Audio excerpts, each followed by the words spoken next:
ఇక మరి కాసేపట్లో తెలంగాణ సీఎం రేవంత్ రెడ్డి ఢిల్లీ వెళ్లనున్నారు. పార్లమెంట్ ఎన్నికల్లో గెలిపే లక్ష్యంగా కాంగ్రెస్ పార్టీ చేపట్టిన కార్యక్రమానికి సీఎం, డిప్యూటీ సీఎంలు హాజరు కానున్నారు. పార్లమెంట్ ఇన్ఛార్జీలకు ఏఐసీసీ నుంచి పిలుపు రావడంతో నేతలు హస్తన బయలుదేరారు. లోక్సభ ఎన్నికలపై ఏఐసీసీ దిశానిర్దేశం చేయనుంది.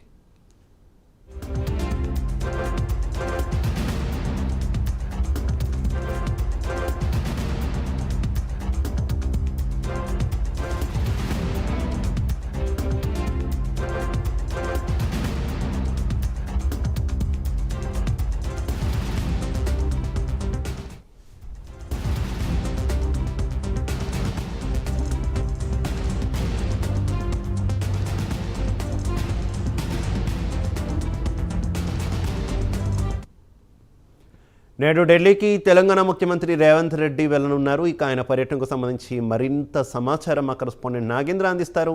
నాగేంద్ర,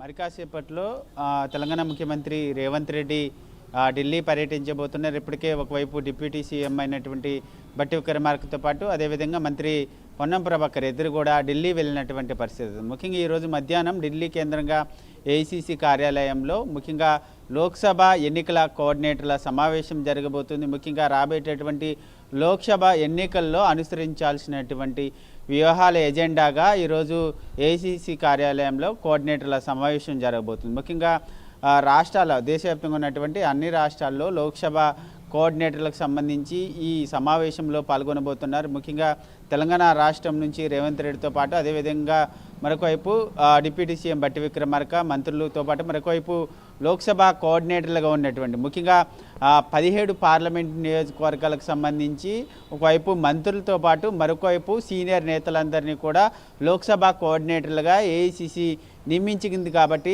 ఆ కోఆర్డినేటర్లంతా కూడా ఈరోజు ఢిల్లీ వెళ్ళబోతున్నారు. ఇప్పటికే కొంతమంది ఢిల్లీ చేరుకున్నారు. మధ్యాహ్నం మరి కాసేపట్లో మధ్యాహ్నం ఏఐసీసీ కార్యాలయంలో ఏఐసీసీ కోఆర్డినేటర్ల సమావేశం జరుగుతుంది. ఈ సమావేశంలో అధిష్టానానికి సంబంధించినటువంటి ఏఐసీసీ అధ్యక్షుడు మల్లికార్జున ఖర్గేతో పాటు మరొకవైపు సోనియా గాంధీ, రాహుల్ గాంధీతో పాటు మరొకవైపు కీలక నేతలంతా కూడా ఈ సమావేశంలో పాల్గొనబోతున్నారు. ముఖ్యంగా రాష్ట్రాల వ్యాప్తంగా ఉన్నటువంటి ఏఐసీసీ కోఆర్డినేటర్లంతా కూడా ఈ సమావేశంలో పాల్గొని రాబోయేటటువంటి లోక్సభ ఎన్నికల్లో ఏ విధమైనటువంటి వ్యూహాలతో ముందుకు వెళ్ళాలి, అదేవిధంగా అభ్యర్థులకు సంబంధించినటువంటి ఎంపిక, అదేవిధంగా ఎన్నికల ప్రచార శైలి ఏ విధంగా ఉండాలి, ముఖ్యంగా ఏ రాష్ట్రాల్లో ఏ అగ్రనేతల్ని ఎన్నికల ప్రచార రంగంలోకి దింపాలన్న దానిపైన ప్రధానంగా అగ్రనేతలంతా కూడా రాష్ట్రాలకు సంబంధించినటువంటి నేతలందరికీ దిశానిర్దేశం చేయబోతున్నారు. ఇప్పటికే అన్ని రాష్ట్రాలు కూడా లోక్సభ ఎన్నికలను దృష్టిలో పెట్టుకొని ఇప్పటికే అనేక సమావేశాలు నిర్వహించాయి. దానిలో భాగంగానే తెలంగాణ రాష్ట్ర కాంగ్రెస్ కూడా గాంధీ భవన్ కేంద్రంగా ఇప్పటికే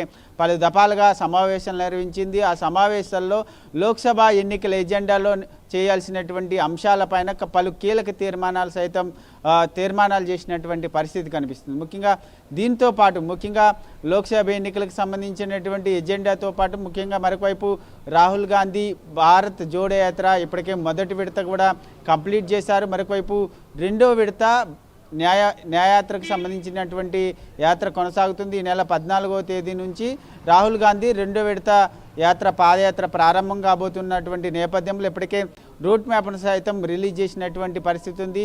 ఈ మధ్యాహ్నం జరిగేటటువంటి కోఆర్డినేటర్ల సమావేశంలో రాహుల్ గాంధీ చేపట్టబోయేటటువంటి యాత్రకు సంబంధించి కూడా నేతలకు దిశానిర్దేశం చేసేటటువంటి అవకాశం అయితే కనిపిస్తుంది. ఎందుకంటే ఇప్పటికే ఒకవైపు లోక్సభ ఎన్నికలు సమీపిస్తున్నటువంటి తరుణంలో రాహుల్ గాంధీ చేపట్టబోయేటటువంటి రెండో విడత పాదయాత్రను కూడా తమకి అనుకూలంగా మలుచుకోవాలనేటటువంటి ప్రధాన ఉద్దేశంతో ప్రస్తుతం అధిష్టానం ఉంది. కాబట్టి ప్రస్తుతం ఆ దిశగా కూడా ఒకవైపు లోక్సభ ఎన్నికల ఎజెండా, మరొకవైపు రాహుల్ గాంధీ చేపట్టేటువంటి న్యాయయాత్ర, ఈ రెండు అంశాలపైన ప్రధానంగా చర్చించేటటువంటి అవకాశం ఉంది. దాంతోపాటు అభ్యర్థులకు ఎంపికకి సంబంధించి ముందుగానే ప్రకటించి అభ్యర్థులందరినీ కూడా ఎన్నికల కథన రంగంలోకి ముందుగానే గ్రౌండ్లోకి దింపాలనేటటువంటి ఆలోచన